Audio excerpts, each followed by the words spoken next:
It's the Growing for Market podcast. I just want to pause for a minute and just say how important it is to incorporate the cost of your time in all of these calculations. Now, you may or may not be able to pay yourself. That's a separate situation, whether you pay yourself that $20 an hour that you've built into your cost of production. But you have to build in the cost of your time into your cost of production calculations to know it really costs me $2 a pound, for example, to grow a tomato.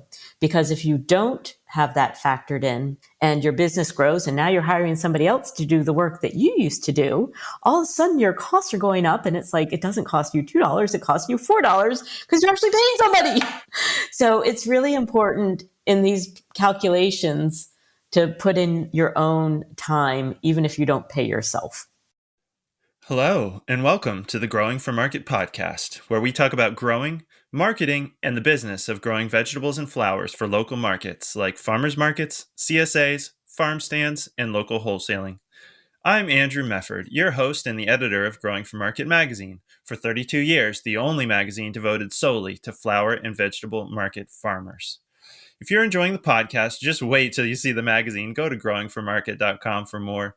Also, if you could give us a follow and a rating, it really helps other like-minded people find the podcast. And now let's take a minute to hear from our sponsors. It's with their generous support that we can bring you the podcast for free. Every fall on our farm, we order a couple sling bags of Fort V potting soil from Vermont Compost. Over the years, we've tried a lot of the compost and potting soil options out there, from making our own to buying off the shelf. And we keep coming back to Vermont Compost, both for overall quality and batch-to-batch consistency.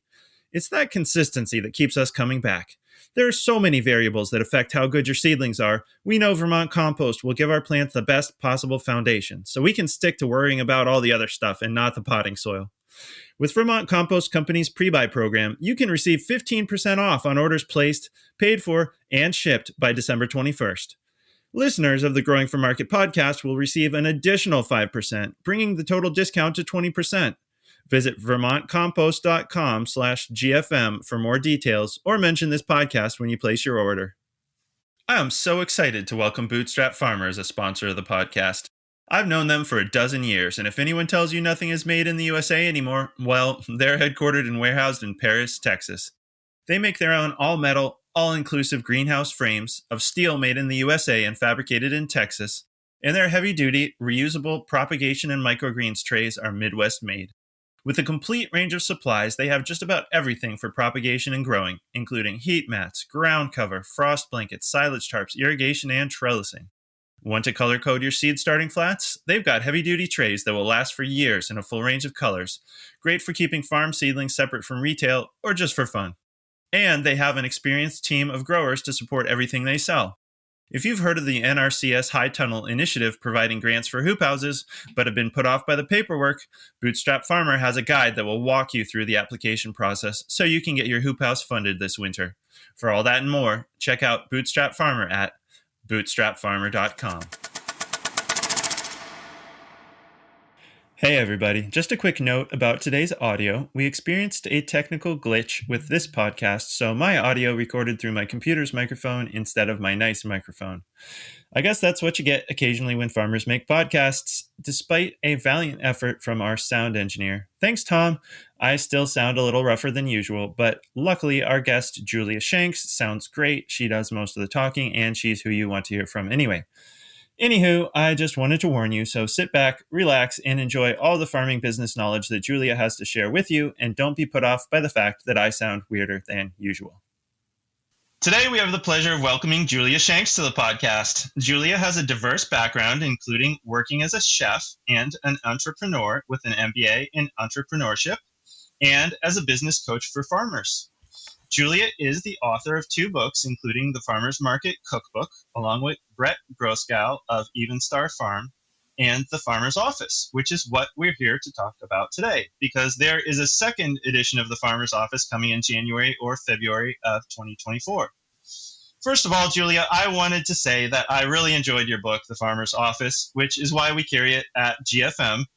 As we talk about all the time, no one gets into farming because they like doing accounting, but if they don't understand the business of farming, they probably won't be farming for very long.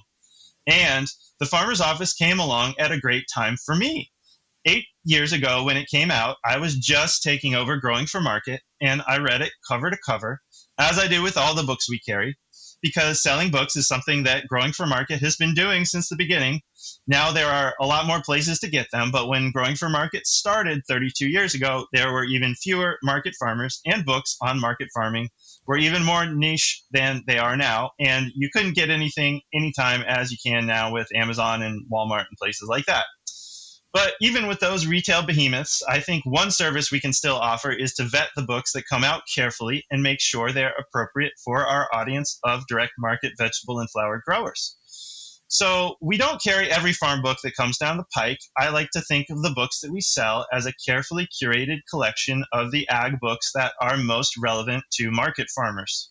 So your book, The Farmer's Office, was one of the first books I read as the new editor of the magazine. And it was really timely for me because even though it's business tools, templates, and skills for farmers, I needed to learn many of the same things to run the magazine. In our farm business, my wife Ann had always handled the QuickBooks and accounting, so all of a sudden I found myself running an established business and I didn't even know how to use QuickBooks. So it became very important to me and my business development at the time. But before we get into the new version of the book, can you tell us a bit about your background and how that led you to get so deeply into the business of farming? Hi, well, thank you for having me and great to see you today. It's funny to hear you talk about getting started with the business and growing for market. And I kind of fell into this myself in some ways. In my first business, Interactive Cuisine, I was running a catering business and I had to figure out QuickBooks too. And so I feel your pain of what that's like. And I remember one of the things I was trying to figure out was how to accept deposits from my customers. And I got the cash and I knew I had the cash, but I hadn't earned the money yet. And I wanted to understand the profitability of different events. And so all these things that I was figuring out on my own 100 years ago are a lot of the same things that farmers are trying to figure out now with CSA prepayments and wedding deposits. So I get it. It's a struggle. And I went through it too a long time ago. But yeah, so I started as a chef, and actually my co-author, Brett Grosgal, who's written quite a few articles for you for Growing for Market, he was my boss at a restaurant in DC. He used to be a chef. I used to be a chef. And it was actually one of the first farm to table restaurants in the country back 100 years ago, before farm to table was even a thing. And we had our chicken supplier, and we had our mushroom supplier and tomato supplier. So back when I was cooking in restaurants, I was on the restaurant side of where all my current clients are now, selling, as the farmers selling to restaurants. So I totally get that. And it's fun to realize how it all comes full circle. But yeah, so Brett was chefing and then he left chefing to become a farmer. And I kept on chefing and we just kept on being friends. And after about 15 years of cooking, I realized I wasn't making enough money cooking and I needed to figure out how to change that. So I went to business school and I said, I'm either going to figure out how to make more money cooking or I'm going to figure out how to make more money doing something else. And so I went to business school and actually ended up writing a case study about Even Star Farm. And we did a whole big cost of production analysis on 10 different crops that he was growing. And we were trying to figure out how to optimize his profits based on his different sales channels and his different products. And so when I was in business school, I ended up writing a case study about his farm that got published. So that was sort of like my first entree into business management for farmers. And when I graduated from Babson, one of my professors invited me back to teach accounting, which a former chef recently minted MBA, but I took the challenge and I started teaching accounting. And after that, I started consulting and it just sort of, I fell into working with farmers, and it's awesome to be able to work with people that are growing food and protecting the soil and the environment and just doing such good work. Yeah. And I think we need the help too. I know when we first started our farm business, we just sort of put faith in that we knew how to grow stuff and people would want to buy it. And And I don't think we had a lot of, we didn't have a good plan for where the profit were going to come from. A lot of people take that strategy. Some people get lucky. Some people just hit the market at the right time and get the customers and everything works out. And a lot of people don't get lucky without thoughtful planning and strategizing. So, Well, exactly. And that's why people need this book, because you could grow the best spinach or whatever it is. And we like to think it's a meritocracy. If you're a really good grower, you're going to stay in business and do well. And obviously that's not true. I've seen lots of farm businesses come and go, and some of them have been great growers. They just weren't good business people. And so, of course, they didn't stay in business. So you did write the farmer's office after already having worked with farmers for years, correct? yes, yes, I was working with farmers for about 5 years when I wrote the book or started writing the book. And so now that 8 years has passed, so you have even 8 years on top of that. Did you see us just making the same business mistakes over and over again? Or if not, how did you come up with the idea to write the book in the first place and what to include in it? Well, great question. And no, it wasn't that I was seeing the same mistakes over and over again. It was more that a theme started to emerge in terms of the challenges that people were facing. So farmers would come to me needing help. How do I make more money? I need to get a grant or I'm applying for a loan. And the first question I would ask is, let me see your books. Let me see your financials. And I got a variety of different types of financials. Some people just had former old tax returns. Some people had QuickBooks files that were not well organized. And it just became clear that in order to make the decisions about the business, to write a business plan, to figure out how to improve profits, you need a good bookkeeping system. So, I ended up sort of thinking through this system of how do you get farmers set up in QuickBooks with a good bookkeeping system so that they can then answer the questions that they have about their business. And it was all just like, how do I help farmers succeed? That is my mission. And for me, I think the key is in the numbers and understanding the financials and what your profit model is so that you can, price your products properly, set sales goals, focus on where you're most profitable and where you're most successful. And all of that comes from the numbers. Mm-hmm. So, am I correct? So, somebody comes to you because they've got an established farm business, right? They're probably already got some history. Or you tell me, I don't know if you also help people set up farm businesses, but is it like they have a paper trail and they just don't know what to make of it? They're like, either I'm working myself to death, or like we're making money, but I don't, maybe we're losing money on some crops. Like I think that's fairly typical, at least for whether they're growing vegetables or flowers. I think a lot of our readers are fairly diversified and have, they're not like just tomato farmers or just dahlia farmers or something like that, right? They have all these different crops and they may have a suspicion that they're making money on some of them and maybe not making money on others of them. How does that process go of looking at their numbers, and what would be the first steps of working with you of how do you make sense of farmers' numbers? Well, you brought up a lot of different scenarios in that question. And, one is you're losing money on some crops and knowing where to focus your energies. I think, I was talking with a farmer the other day and, she said, well, I run my reports every month and I look at the numbers and I don't even know what I'm looking at. What am I supposed to see? It's just, numbers on a paper. So people know that they're supposed to do something, but they don't know what they're supposed to do. So it's interesting because I did get a call from a farmer recently, and this is a livestock farmer. And I know most of your readers are vegetable and flower growers, but he was like, my wife wants to quit her off-farm job so she can work full-time with me on the farm. And we need to create a plan to get there. And he just kept raising more animals and selling more and just wasn't getting ahead. And the challenge was that he was looking at his business as a whole as opposed to the different enterprises. So he's got the beef enterprise, the pigs, the chickens, the layers. And so we needed to figure out where was he the most profitable so that he could focus his energies. And as it turns out with this farmer, his highest selling product, the beef, was actually his least profitable. So even though he was raising more and more cattle, he wasn't getting ahead because that was his least profitable. So a lot of the work that I'm doing with the farmers is helping them read the numbers, know what to see when they look at the reports and helping them to organize the numbers so that they can then pull out the information that they need. Otherwise, it's just numbers on a paper. Yeah, I get that. I mean, that's how I feel about it. I want to get a chief financial officer or something because numbers are not my strong suit, and Yeah. I I think could use a little more analysis myself.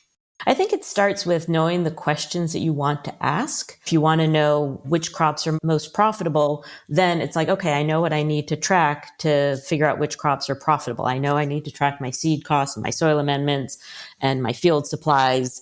And, maybe I want to track them by the greenhouse vegetables compared to the field vegetables. So, now you're starting to think, okay, this is the information I want to know. How do I want to start organizing the data so I can start to answer those questions? And when somebody starts working with you, do you analyze their numbers for them, or do you tell them how to figure out their own numbers? Does that make sense? Yeah, no, we do it together. And yeah, I just started working with a mushroom grower last week and she sent me her numbers. And obviously, I need to sit down with them a little bit too. But part of it is figuring out how do we want to organize it. And a lot of times people organize their financials based on the Schedule F tax filings or based on what QuickBooks suggested for their chart of accounts. So the first thing I'll do with the farmer is help them reorganize their software, their bookkeeping system, typically QuickBooks, so that they can start to see the numbers. And when we work together through that process, it helps them to understand. And I'll say also that I don't know everything about their numbers. So a lot of times the farmers know what's there and I don't. So it's a conversation to sort of decipher it together. So it's definitely a dialogue together to figure it out. Okay. Well, in the 8 years since the first edition of the Farmer's Office came out, you've been working with farmers this whole time, and I'm sure you've gotten new ideas. And then, of course, there was COVID. So, one of the many reasons I wanted to talk with you is that you get to look at a whole cross section of farm businesses and can see trends the way that those of us in businesses can't tell if the trends we are seeing in our own businesses are cutting across the industry or just what's going on in our own individual businesses. And one of the things I wanted to ask you about was the effect that COVID had on people's businesses. I mean, we had a bunch of articles at the time about people setting up digital sales channels where they didn't already have them. But I want to go beyond that. When we were talking leading up to this interview, I know you said any business book written prior to COVID is outdated. So you have the whole section on pivoting in the second edition of the Farmer's Office. And I do agree. I was at my first conference since COVID this past weekend. And of course, the pandemic came up so much with people talking about what they were doing before COVID and after COVID. I feel like we should have a system, BC for before COVID and AC for after COVID. So what are the trends that you are seeing in farm businesses now after COVID and how they have changed from before COVID to now? Well, I think the big thing that COVID taught us was that we need to be adaptable. And, I think about a farm that I talked with, and I didn't really work with them, but I talked with this farmer pre-COVID and, their CSA sales were waning. And so they just amped up their marketing. It's like, okay, well, we don't have subscriptions as quick as we want. So let's just, do some more marketing. And now post COVID, it's like, oh, CSAs don't work. Let's try something different. And COVID taught us, like, if you keep doing the same thing that we always did, you're going to get left behind. You got to do something different. And you try something new for a while and then you pivot again. So I feel like COVID really taught us adaptability. And then with the war in Ukraine, it's like, and then we had inflation. So now it's like, all right, we got to figure something else out now too. And then climate change, we got to figure out something now again. So I feel like this whole process of pivoting and adapting at a more rapid pace is something new that people are seeing. And I think people are more accustomed to trying new things that they wouldn't have necessarily thought of before. I think one trend that's come out of COVID, though, is that people are using more online ordering systems. And it's a new way to interact with clients, customers that, it used to be phone calls in person. And now a lot of farmers are having their customers place orders online, aggregated, and then boxed up and ready for pickup or delivered. So the whole client interaction has changed a lot in light of COVID. And I'd be curious to know from your listeners if this change in ordering and more of the online sales, what it's done for labor costs. Is it more efficient to take online orders? I think one of the challenges is that with a more cashless society, there's the new cost of credit card fees and credit card processing. So there may be some labor savings in terms of order fulfillment, but then there's also the additional cost of the credit card processing. Yeah, well, that's a good question. Maybe we could turn that into a survey. If you want to know, we could find out. Yeah, which I mean is interesting because I thought about on the one hand, yeah, there are credit card fees because say for growing for market, most of the transactions, the overwhelming, almost all the transactions we do are digital and track back to a credit card or something like that. I mean, somebody can still send us a check, but the world we live in is a digital world. The overwhelming majority of our transactions are electronic credit card transactions. And so, yeah, we do pay that percentage to the processor. On the other hand, I don't know if it makes up for it, but then there's an automatic paper trail because I think there's less, I don't know what you call it, intake accounting. Like there's less accounting writing down like, oh, we got a check from so-and-so for this. And so I think our credit card fee is like 3%. So it probably wasn't the labor to log someone's cash or check is probably not quite 3%. But that's at least in my mind, I've thought about that a little bit is like we do less, we basically get transaction records now. And so I'm probably just kidding myself, making myself feel better about the 3% that we're paying on everything. But that is one thing that I thought about. Well, it's important to recognize that there is labor savings in that, but the credit card fees are a part of doing business now, and we need to think about that as we price our products. A lot of times farmers think about, okay, this is what it costs to grow the product, and I will mark it up accordingly. But the credit card fees are direct cost of sale, so we need to start building that into the pricing structure as well. I was talking with a client recently, and they just hadn't even thought about the cost of the credit card and why don't I have the profits that I want to be, because I know I'm marking up my products the right amount, but the credit card processing fees are cutting right into that. And it's a real cost of doing business. And as you say, 90% of the transactions are cashless these days. Well, yeah, so it's a cost of doing business. I also wonder if people are doing more business because they've set up the online systems and things like that. Like perhaps the only good thing to come out of COVID is that, what at least what we saw in our readership or in farmers that I talked to was everybody who didn't already have online ordering or a way to take payments digitally set it up during COVID, right? So they can do all the different forms of contactless pickup or delivery or whatever, however people figured out how to do their permutations. It seems like almost everybody set up electronic payments during that time. And, I thought I don't think anybody's gone back or, hardly anybody has. I think if they went to the trouble of setting up electronic transactions during that time, they're probably still doing it. I'm guessing that it was a good thing for their businesses though, because now there's a whole nother way. People got to try out these different revenue streams. Like I know some people did pickup or delivery during COVID and realized one or the other didn't work that well, but it forced them to try new things. And then they kept the ones that worked. Now that we're past COVID, they dropped the ones they didn't or that they hated. So, if anything good came from COVID, I think it was us farmers digitizing who hadn't. In fact, I know one of the brand new sections of your book in chapter 11, which we can call the pivoting chapter. Yes, I know. Chapter 11 it's not as bad as it sounds. It's not about bankruptcy, I swear. So it's really called Building Resiliency into Your Business Model. So I'm sure in this post-COVID era, farmers can appreciate how important it is to be able to adapt to big, unexpected changes, whether it's something worldwide like a pandemic, or something that rocks our world like a farmer getting injured when they're the main or one of the prime movers in a business. So I realize there's a whole chapter on this in your book, but give me the quick and dirty. What can we pass on to farmers about pivoting and resilience in this post-COVID era? Well, I think one of the things that we learned is how to pivot effectively and what is the process to pivot. And COVID and somebody getting injured, a lot of times these are high pressure, high emotion events. And so it's hard to think clearly when everybody's all wound up.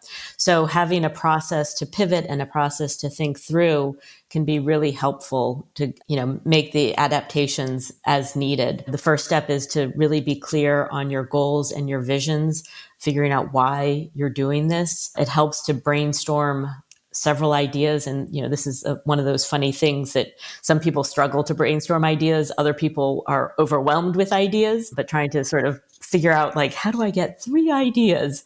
And then doing some quick back of the envelope numbers. Part of the challenge with pivoting is that you can't get stuck in too much analysis. Things are just changing too quickly. You have to make decisions quickly. So part of the process is getting through the pivot, clarifying your vision, coming up with some ideas, back of the envelope numbers, make a decision, act, and revisit. And then you can sort of repeat the cycle as necessary. The other thing that I talk about is, how to evaluate risk. And one of the things about being resilient is understanding your risk tolerance. And everybody has different risk tolerances, and I'll confess that mine is very low. But as we're pivoting with climate change and adapting and thinking about new opportunities, how do you assess risk? So the second part of the chapter, I offer some frameworks on evaluating risk and how to make a decision whether it makes sense to make an investment, shift your crop plan, or some other pivot based on an external event that's going on. And so for you or for your clients, I guess, risk evaluation, is that like trying to come up with a projection of what different scenarios would look like for the business? So you have some idea of how risky, let's say, a new venture would be before you jump into it? Yeah. And, that's actually an example that I walk through in the book is Lenny Larkin, who is coming out with a new book, Flower Farming for Profit. Give her a little plug. So we talked about her dahlia production, and she was trying to evaluate whether it made sense to continue on with the dahlias, given the risk of wildfires and climate change. So we mapped out 3 scenarios, and the 3 scenarios that are total failure, mild success, and wild success. So we mapped out the 3 scenarios. What would it look like? Total crop failure, you'd lose $3,000. Mild success, you'd be ahead $2,000. And wild success, you'd be ahead, let's say, $10,000. So now we've got 3 different scenarios, and then we can not predict, but we can make a guess of how often we think each scenario will happen. So over the course of 5 years, you're probably going to have a year or 2 of complete failure, a year or 2 of mild success, and maybe 1 year of wild success. And then we can take a weighted average that over the course of 5 years, you're probably going to have these 3 scenarios at this frequency. We don't know which year is going to be when, but we can then say, is this going to be a worthwhile venture? Am I going to lose my shirt if I have too many years of mild success? Or is it going to work even if it doesn't rocket every year? Yeah, well, and that is really smart because, I tend to think of business projections as like you make a plan and hopefully it goes the way that you planned, but it's what goes exactly the way we planned in life, not much. Nothing. It's probably a lot smarter to do what you said and have a best case scenario, a middle case, and then a worst case scenario, and figure out if you're going to lose your shirt if the worst case scenario happens. Yeah. And I think that's where risk tolerance comes in, that, take a look at the worst case scenario. And in worst case scenario, if you lose an entire crop and you lose, let's say, $3,000 from all the direct costs of the seeds and all the labor costs of planting, can you withstand a $3,000 loss? Or is that going to sink you? Some people are like, oh yeah, that'll be okay. I know I've got these 5 other things that will carry me if this one tanks. Or it's like, oh, I'm too close to the edge. And if I lose $3,000 on this, I can't make it. So it gives you a place to start thinking about it. Doesn't necessarily answer the question, but you have to think what's going to work for you with your risk tolerance and your economic reality. Yeah, that's a great idea to know how risky the venture is before you take it on.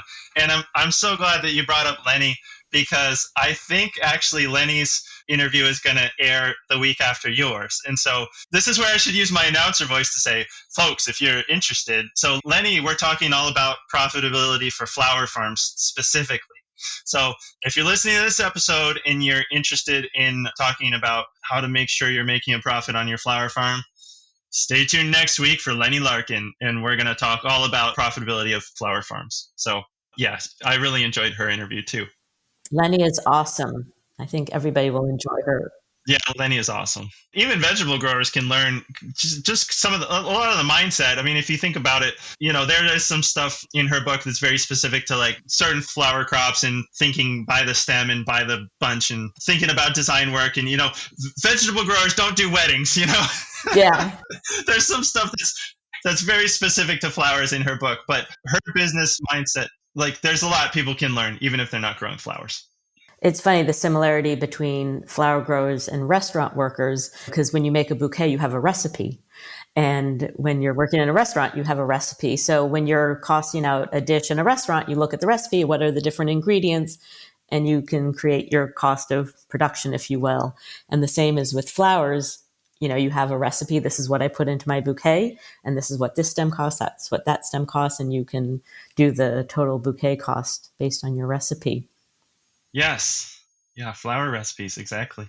Well, I know one of the chapters that you made a lot of changes to was chapter 8, which is digging into the numbers and beyond, which sounds scary to me, which talks a lot about figuring out the costs of production, right? Which is a huge thing for diversified growers, whether they're growing flowers or vegetables. A lot of our listeners, readers are growing a lot of different crops, whether they be vegetable or flowers. And it can be really hard on diversified farms to figure out what the profitability is on different crops because you need the numbers along with general production costs to analyze your enterprise and figure out marketing and pricing strategies and measure how successful you've been, which can be different for every grower. For example, is success defined as staying in business or making a certain level of profit? But what can you tell us about what made you want to overhaul that section and what's different this time around? Well, first of all, I think success is different for everybody. And I'm glad you brought that up. I think everybody needs to be clear on what success is for them so that they have a destination that they can work towards.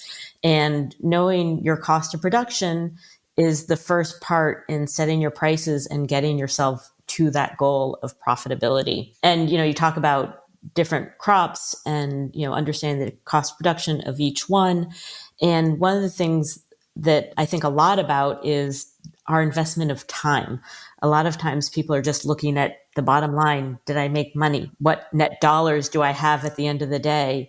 And I've shifted my thinking in terms of what is the important metric. And I think a more important metric is our profit per hour. So you may make more money on the dahlias, but they may take you twice as long. And if you look at how much time you're spending, how much am I earning per hour of time invested? And maybe it makes more sense to focus on a crop, lettuces, that don't require a lot of time.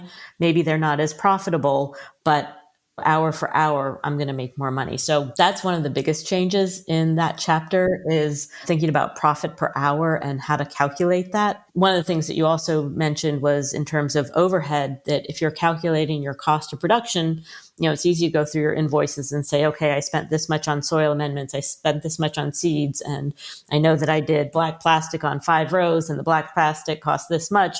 You can figure out your cost of production for a lot of things, but then how do you allocate the cost of the tractor or heating the greenhouse or the utilities, water and electricity to operate the infrastructure?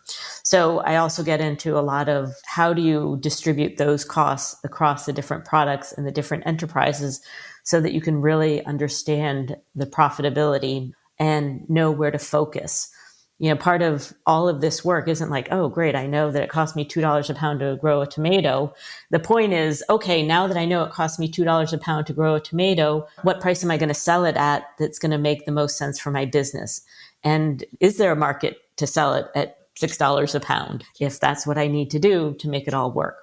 So this is all, the numbers don't give you answers, but they help focus your thinking, where to look and what decisions you need to make. And, one of the questions you would ask me earlier is, what do you do if you know you're not making money on a given crop?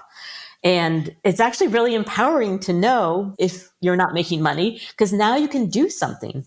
You can raise your prices, you can figure out how to reduce your costs, you can stop growing it altogether. But now you have information to make a decision about how to improve your business. And if you don't know the cost, then you don't know where to look when you're trying to figure out how to make more money. Right. And I feel like that one of the first scenarios that you brought up of, say, one crop bringing in a lot of income, but also being very time intensive is a trap that I see a lot of growers falling into, especially because I think, especially newer growers, sometimes don't either don't pay themselves enough or don't account for their own time, right? So we did that when we were starting out. I just want to pause for a minute and just say how important it is to incorporate the cost of your time in all of these calculations. Now, you may or may not be able to pay yourself.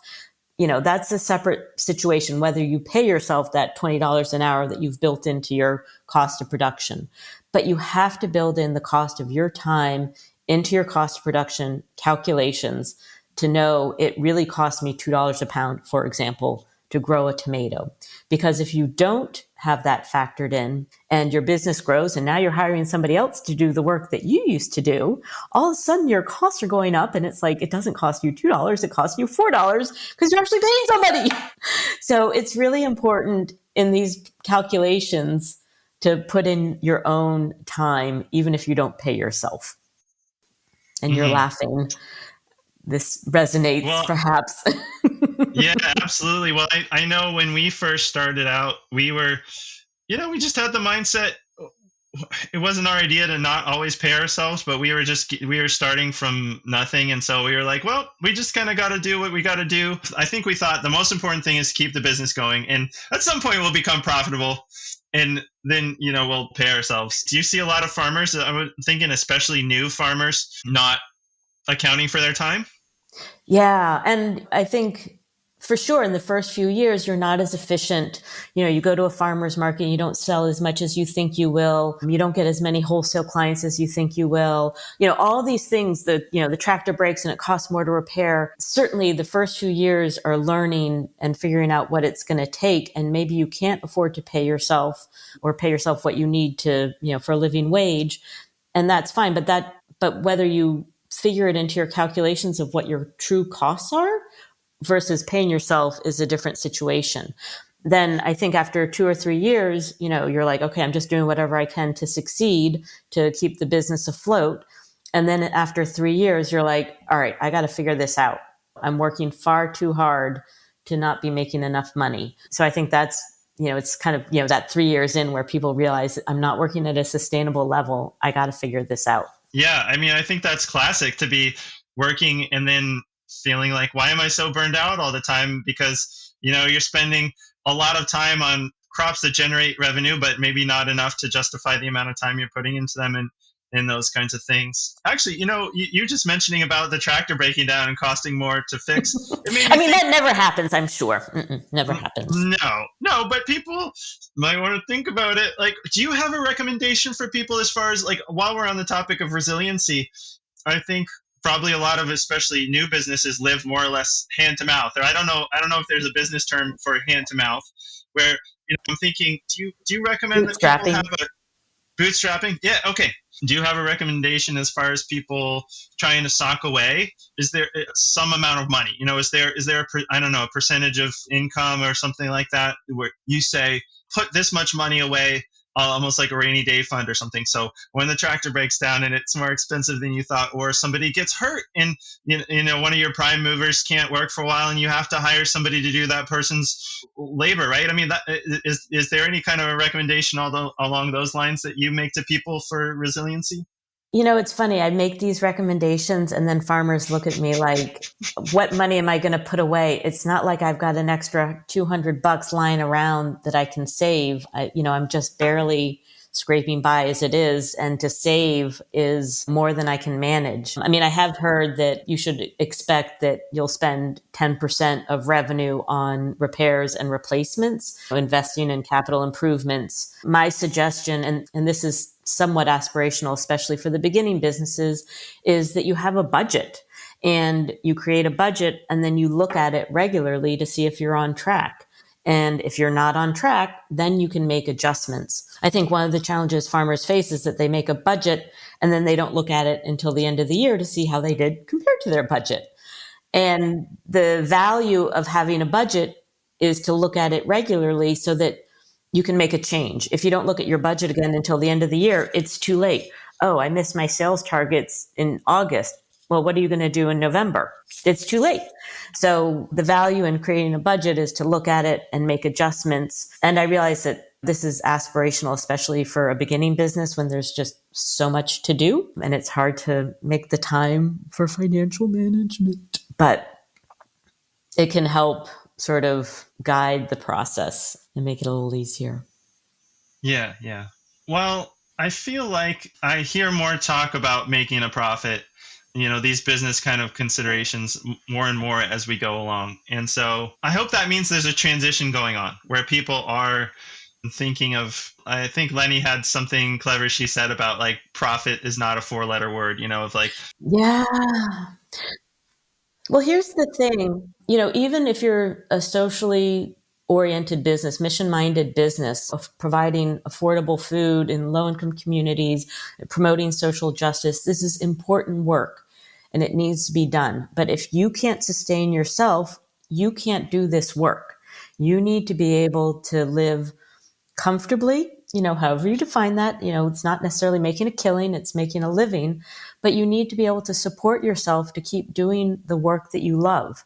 And, working 80 hours a week for $10 an hour is not sustainable. So profit is not a 4-letter word. It's an important word. And I do get into that in chapter 12. I think it's called money shame. And I don't like the word shame because it has so many negative connotations. But I think a lot of people have issues around money, whether you have it or whether you don't have it. Money stirs up a lot for people, and profit can be one of them. And it's important. People need to be able to make a profit, make a living.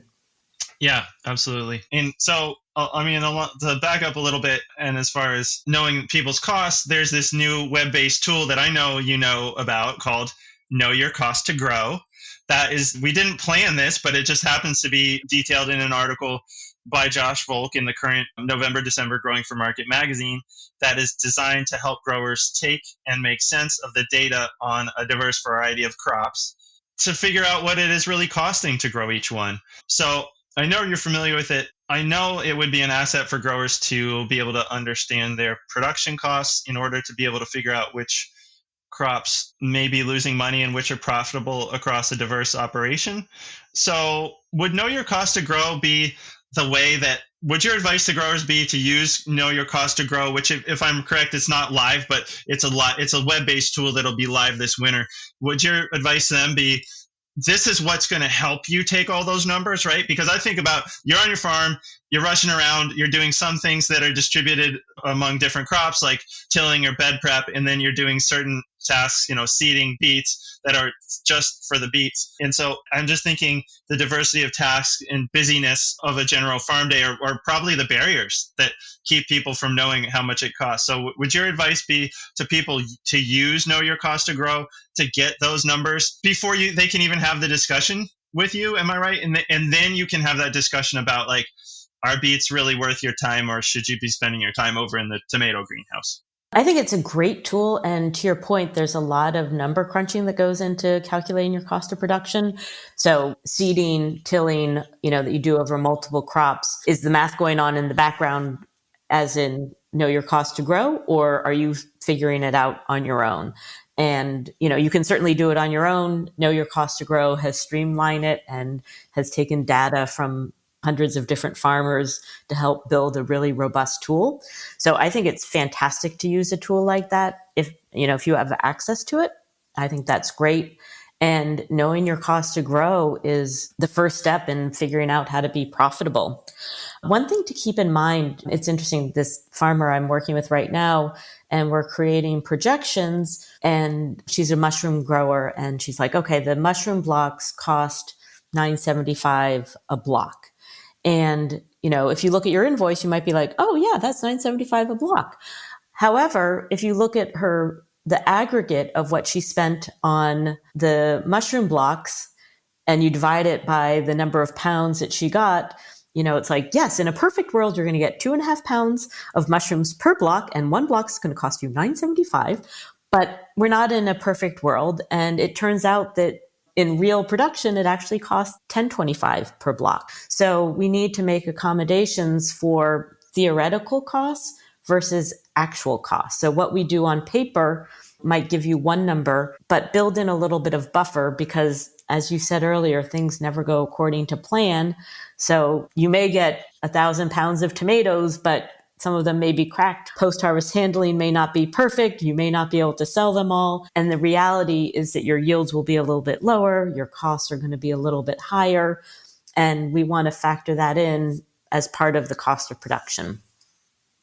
Absolutely. You mean it's costing her $10.50 or $10.25 or whatever you said because she's not always getting that ideal 2.5 pounds of mushrooms off of each block? So it's actually costing her more because the yield is not consistent. Sometimes it's a little less. Well, and truthfully, I don't know yet. I haven't talked to her about it. I just started looking at her numbers yesterday. But, if you're creating projections and you say, okay, well, my cost of production is $2, therefore my price is going to be $4. Then when you look at your historicals, you might build projections. Okay, well, if I increase my production by this much, I know it costs me $2 a pound. So I'm going to build out my projections this way. But in reality, maybe a couple of blocks didn't make it, was damaged or broken, or who knows, if somebody misinoculated it, maybe the yield wasn't as high, so that on aggregate, they're not getting the volume of mushrooms per block. So to get the yield that they wanted, they're going to have to, let me give you a different example that may make more sense. Let's say you're growing tomatoes and you harvest 4,000 pounds of tomatoes, but you only sell 3,800 pounds of tomatoes. You need to figure out your cost of production based on the 3,800 pounds that you actually sold, because there's going to be shrink that's just a natural part of things.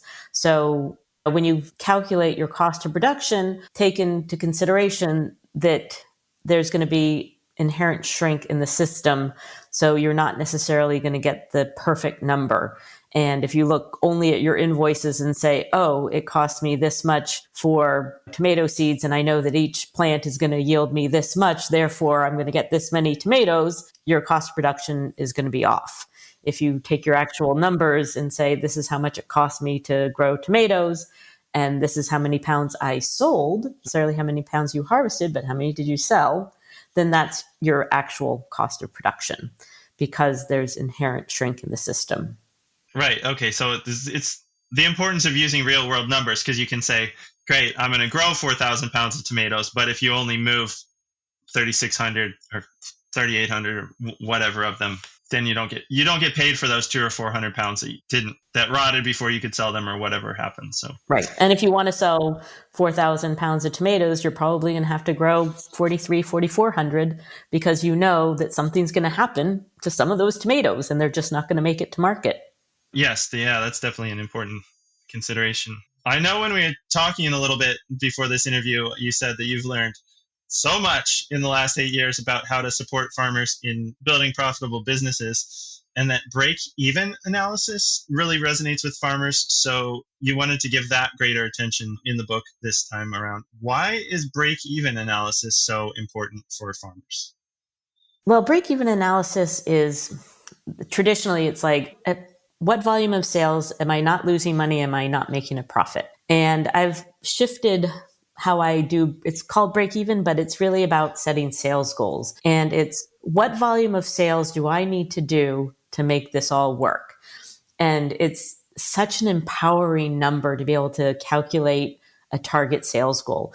And the reason why it can get overwhelming is that all of your numbers change differently. If you grow more tomatoes, grow more lettuce, grow more squash, expenses are going to increase. So how do you calculate the revenue, that top line income, when all the expenses are changing and you want to get to the bottom line profit? How do you make that calculation? And the break even formula is how you make that calculation. And every time I share it with a farmer, and I go through their financials, and it's like, okay, if you grow more, these numbers are going to go up. If you grow more, these numbers are going to stay the same. Let's plug them into the formula.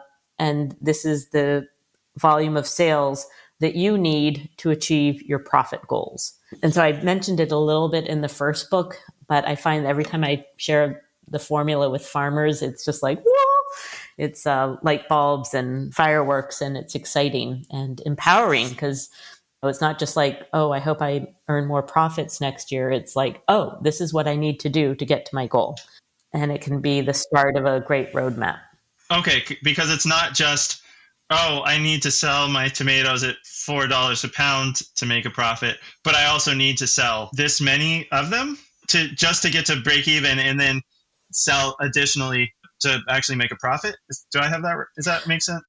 Sort of. So break even is neither profit nor loss, but I've changed the formula and I build in profit into my formula. So it's like, okay, what profit do you want? And then what are your overhead expenses and what are your production expenses? And when you have those three numbers, your production expenses, your overhead, and your desired profit, you can figure out a sales goal to get you to that. Okay, that is important, and that makes sense. Another new chapter is the last one in the book, brand new chapter called Cultivating the Entrepreneurial Mindset. So, and it was also interesting to me. It shows you how much I know about MBAs, because I know I was researching your background for this podcast, and it said that you have an MBA in entrepreneurship. And so, of course, there's a specialty, but I don't know. I just thought, MBA is an MBA. Of course, there's specialties. So, cultivating the entrepreneurial mindset. In our discussions leading up to this interview, you said you're still trying to crack the nut on how to motivate farmers to think about numbers and financial management.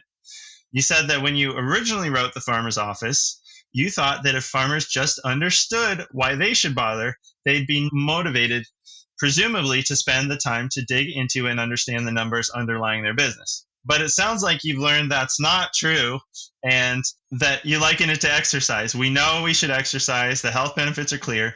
We know we'll feel better if we do it, and yet we can't seem to make the time. Likewise with business management. The benefits are clear. We know we'll feel better if we do. But so in chapter 12, Cultivating the Entrepreneurial Mindset, you dig into some of the issues that get in our way of doing what we know we should be doing and setting ourselves up for success. Given that most of our audience either is or wants to be an entrepreneur with a farm business, what does having an entrepreneurial mindset mean for farmers? And what are some of the issues that get in our way of doing what we know we should be doing and setting ourselves up for success? Oof, that is a big question. And mindset, I think about it in two different ways. So, number one, having an entrepreneurial mindset means that you have that intrinsic motivation to do the things that you know you should, even if you don't want to, and keeping that bigger vision in mind of building the farm business, being a part of the community, rebuilding the soil, all these things that keep you going even when things are tough. So that's one component of the entrepreneurial mindset. The second component of the entrepreneurial mindset is recognizing how our thoughts and beliefs can impact our outcomes in our business. And we can impact how our business operates by shifting our mindset. And I'll give you an example of a farmer that I was talking with. And, she had the belief that debt was risky. So she was just going to maintain a small business. And because she didn't take on debt, because this was her belief, she couldn't afford to invest in her business. She didn't get the equipment that would have allowed her to scale. And as a result, her business stayed small, and it perpetuated this notion that debt is risky, she can't afford it, and she'll just stay small. And if she could shift her mindset about debt, she might be able to reposition her business to grow and not be forced to stay small because debt is risky.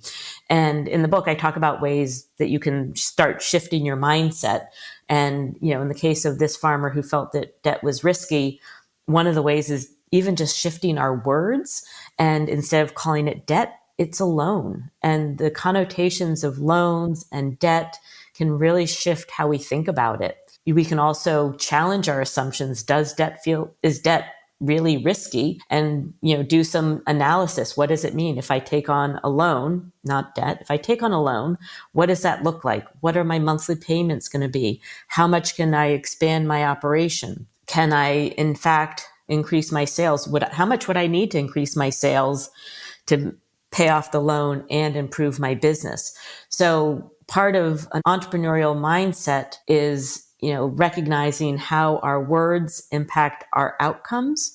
And if we want to shift the outcome of our business, we need to challenge our beliefs and change some of the words that we use about business. Okay. And I guess obviously a part of that would just be understanding your numbers. Okay, so changing your focus, and then I guess you can't even get to that part of getting an entrepreneurial mindset if you haven't dug into your numbers and understand them in the first place. So that does make sense that it's the last chapter. Yeah.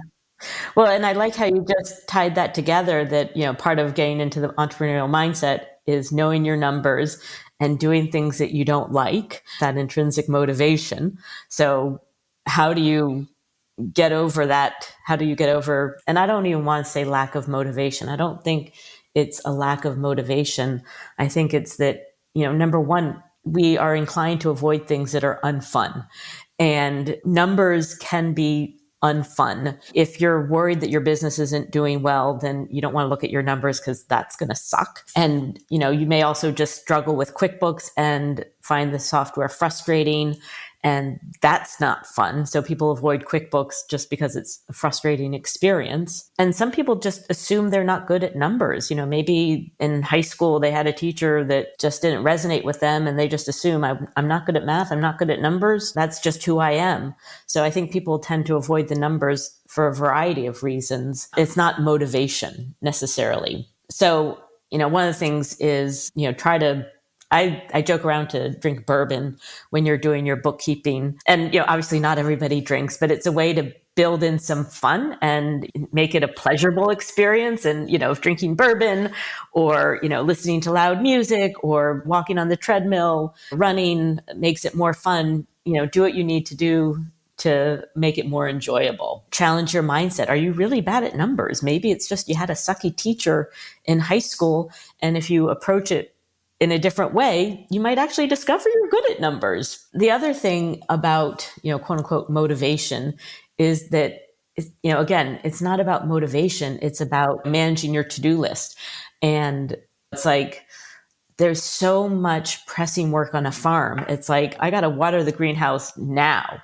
I got to feed the chickens now. It's like, bookkeeping, that can be done tomorrow or next week. It doesn't have that same urgency.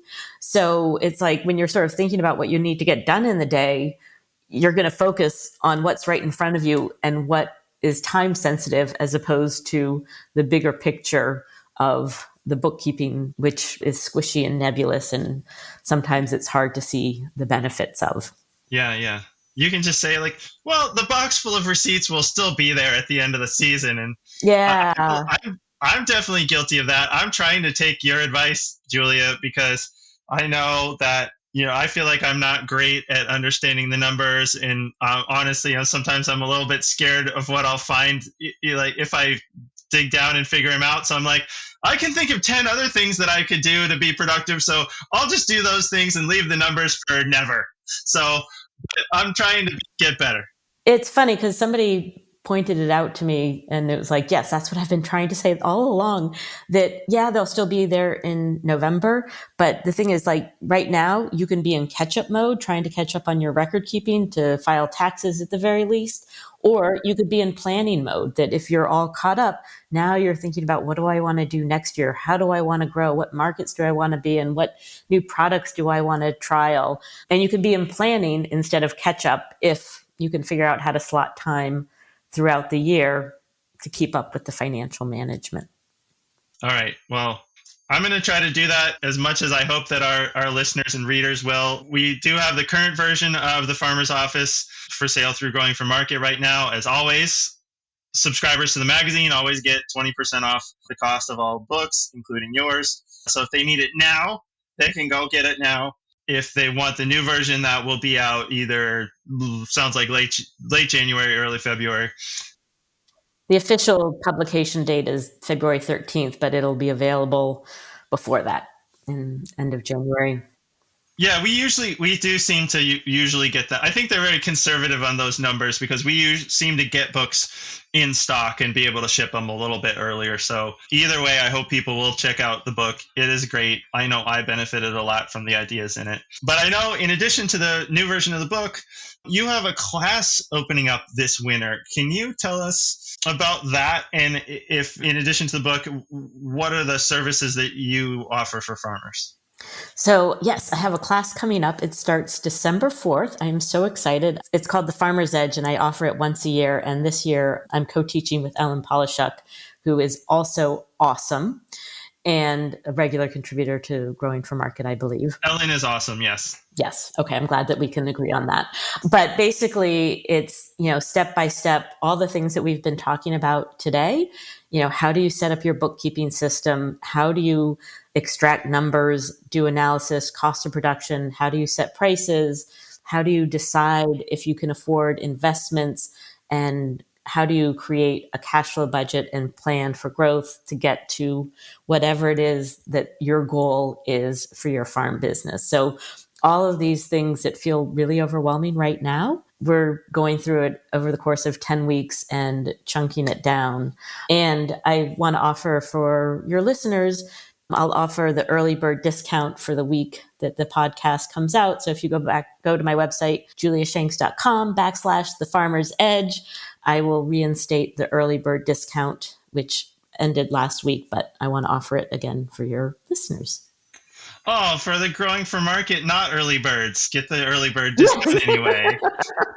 Well, because I know that truthfully, the growing season, it used to be that November 1st, things sort of wound down, but farmers have gotten much more creative in season extension and, increasing profits by growing more and growing for a longer season, which is fantastic. It just means that the downtime is shorter for farmers now. So it's not that they were procrastinating, so they've been still working really hard. And I recognize that.